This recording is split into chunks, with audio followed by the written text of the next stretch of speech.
What's going on, guys? Today we're looking at this beast, the Sony FE 70-200 f4, and we're going to break this thing down. We're doing a full in-depth review today. We're going to go over stills, we're going to go over videos, build quality, and pretty much everything in between. You ready? Let's go!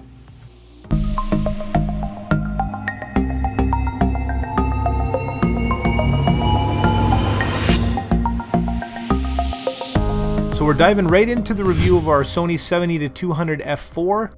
If you're new here and you do enjoy this video, please consider hitting that like and subscribe button. And if you're not too familiar with this lens, here's some of the specs that you'd find on the box or on the website to get you going, right before we jump into a quick unboxing and the build of this lens. So there's the box it comes in, and pretty much what's in there is what you'd expect. Some basic paperwork, the lens itself, a nice sunshade, and a convenient storage pouch. That's pretty much it. Nice and simple. The overall feel of this lens is very good. It has a mostly metal construction and a great size and weight. It measures only about 6 3/4 inches long and 9.5 when you throw the sunshade on. It weighs in at 840 grams or 1.85 pounds, which is actually 1.4 pounds lighter than its big brother, the f2.8 G Master. All in all, its size and weight makes it a great option to bring pretty much anywhere. It feels good in the hand, and the large rubberized focus and zoom rings make control easy. Personally, I would have loved to have the zoom ring at the front of the lens. That's just naturally and intuitively where my hand wants to go to zoom, but you can't win them all. The lens has 72mm filter threads and a nice metal mount. This lens is moisture and dust resistant, although it is missing a little rubber gasket like most of Sony lenses. The focus ring turns smoothly and accurately, and the zoom ring is very similar, feeling great and having a very short throw, which is nice. Even the smallest hand could go through the full focal range with one twist.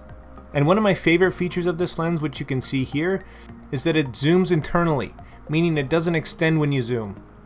This helps with overall balance of the lens, as well as weather sealing. You also notice 3 customizable buttons between the focus and zoom rings. This is a nice convenient feature that Sony's included. You'll find a few more convenient physical switches, including a manual automatic focus switch, a focus limiting switch, your image stabilization, and a mode switch for even more customization. Overall, the build and features of this lens are very impressive, and I give it 4.5 stars.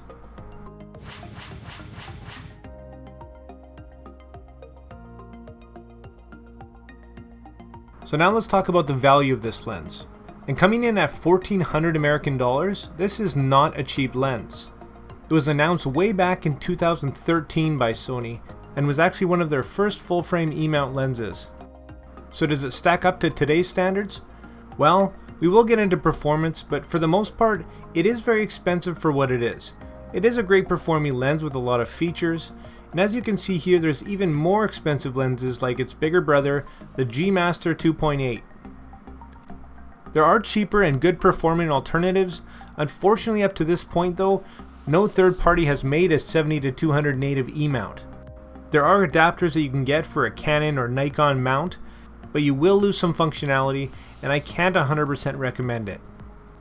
I do expect that sometime in the not too distant future, we will see finally a third party step in with a 70-200 native E-mount lens. So in the meantime, we are a little bit limited, but there is some value here in this f4. Because of all these things, I give it 3 stars for value.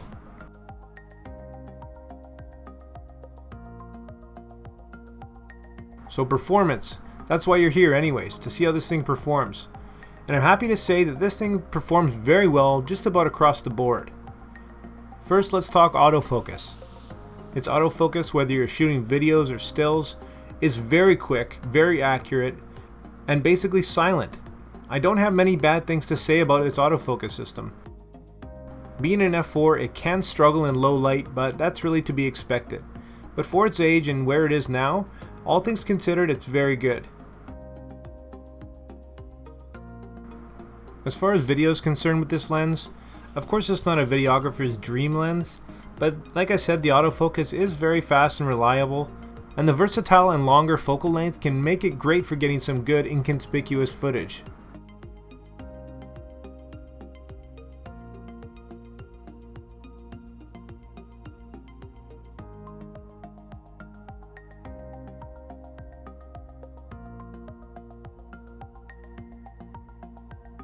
One great and handy feature that you have with this lens is of course image stabilization.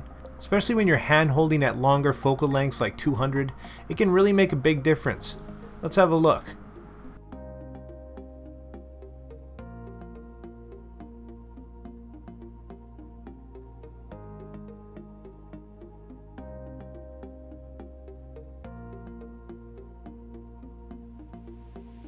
This is great for video and when you're shooting stills, especially because it's an f4 and you might find yourself struggling a bit in low light. It's a great feature. So this is of course a photography based lens. It's made for stills primarily and it does it very well. It's a versatile focal length. It's great for action, for sports, for birds and wildlife, pretty much anything you can think of, and don't discount it as a landscape lens as well, of course. And yes, it is a full frame lens, but you can definitely use it on an APS-C or crop sensor camera, and that's going to give you that extra reach that you need, and especially for things like animals or birds, it's going to be a great option. So you can use it on the APS-C line as well. You can use something called Super 35 mode on your full frame camera, which is what I do a lot of the time on my A7 III, for example, and that's just going to give you that extra reach that you need depending on the situation.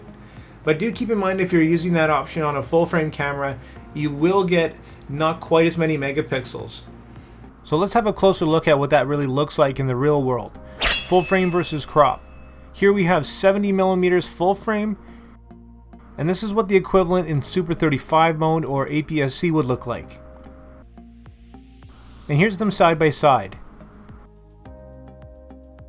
So you can really see the difference that 1.5 times crop makes.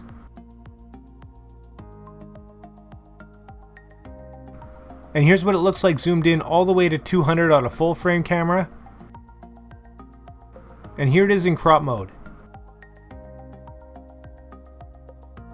As far as image quality is concerned, comparing the two, full frame is going to perform a bit better across the board.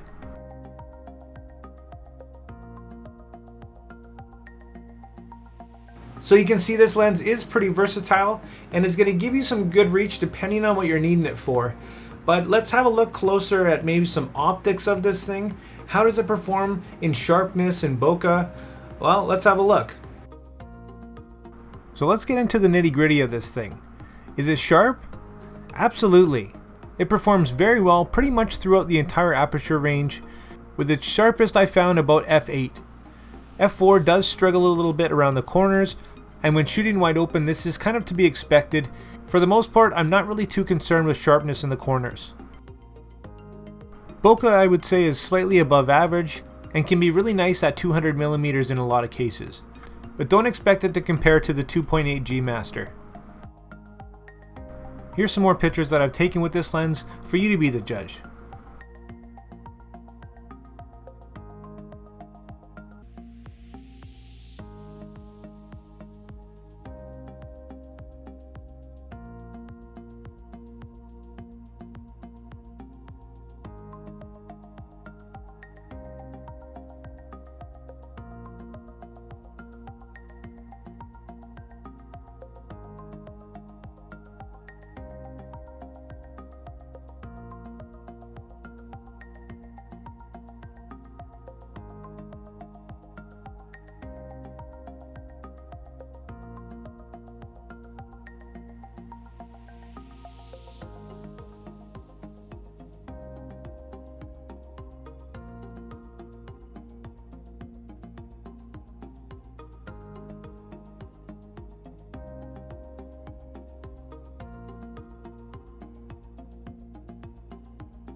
So all in all, this thing is really hard to find a fault when it comes to performance.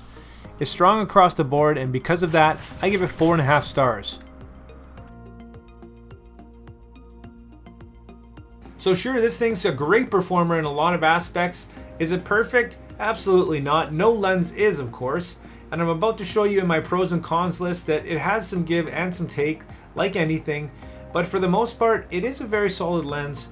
And of course it is a bit pricey, but with Sony, you do get what you pay for. So let's have a look at the pros and cons, and also if I think you should actually consider this lens. This lens definitely has more going for it than against it. with just a few cons in my experience.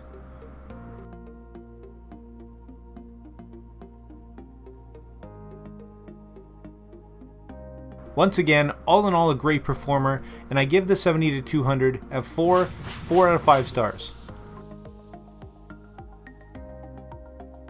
And if you're new to the channel and haven't seen many of my videos, I also like to rate things on a scale from never think about again to consider to definitely buy. And in this case, it's a strong consider, but if you are on a budget, keep an eye out for upcoming third-party options.